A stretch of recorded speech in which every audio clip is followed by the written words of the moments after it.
you, man. No worries, man. You're good looking. That's my guy. What's your name, my G? My name is Isaac DeMello, aka Biggie D Official. I'm 25 years old, and I'm from Swindon.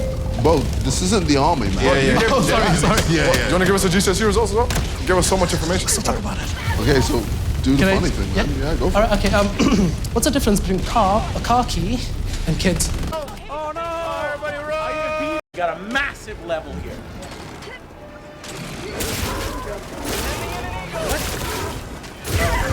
Okay. 2 decoder devices. We need to find 2 more. Really difficult to find decoder devices.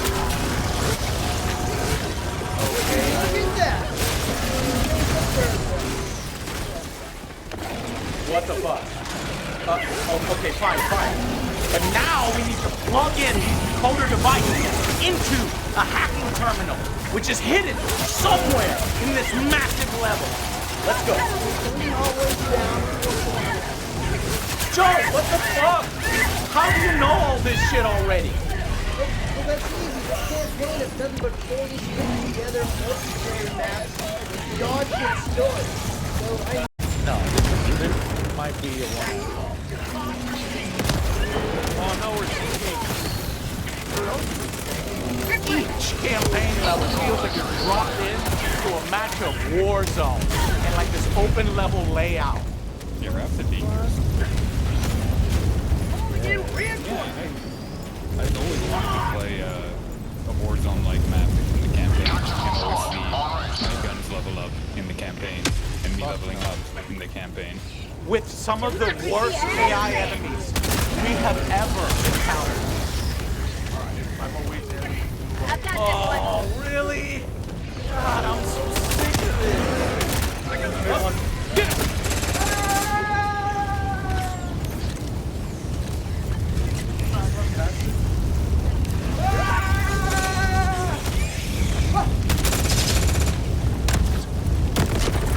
The hell was that?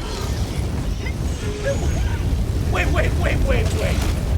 Do these enemies just fucking move from spawn point to rally point before they do anything? We got exactly that spot. This AI is really bad. Oh, here's another one.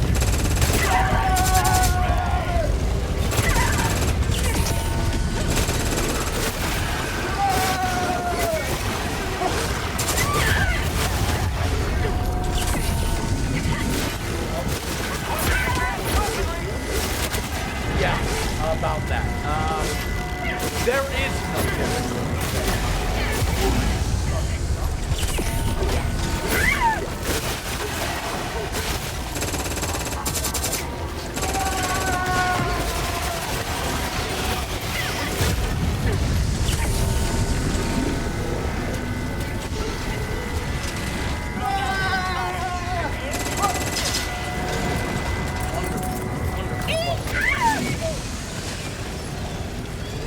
Get a couple more upgrades on them, they could be okay. But they're essentially meta arms that have the ability to heal. And it's like, do you want your meta arms whacking or do you want him praying? There's a part of me that thinks maybe you probably sights in the middle. He's going to start preparing the fortresses. Knows how important it is to keep these bad boys up. Corvinus one with quite a few Musafati at the moment, 127 up to 250 pop, and so intentionally and incredibly played here by this Corvinus one. You can see he's literally just got units parked outside the base of his nearest opponent, ready to pick this positions to be in when there are 3 players left in an FFA game, because it's your job to do everything that you can to convince the other 2 that you're not the threat. And you may not be the threat, but whether or not they think you're not the threat is a different matter. Now, Corvinus 1, we know he's on a decent amount of kills here. If I remember correctly, he's on 2. Puppy Paw has now just gone from 1 up to 2 as well. And the longer this goes on, the better it gets for him. He's managed to neutralize the sacred site in the middle. He's not taking the sacred site either, allowing his pilgrims to make pilgrimage towards the center, pick up all of that lovely gold. Let's take a look and see how much it is. Should be 130 plus, excuse the treasure troves. It's up to 156. Now the Musafati numbers continue to rise. Looks like we're also getting some Musafati gunners in here as well. Besides the army on this bad boy. 295 population. Units out on the field. Good look to potentially hit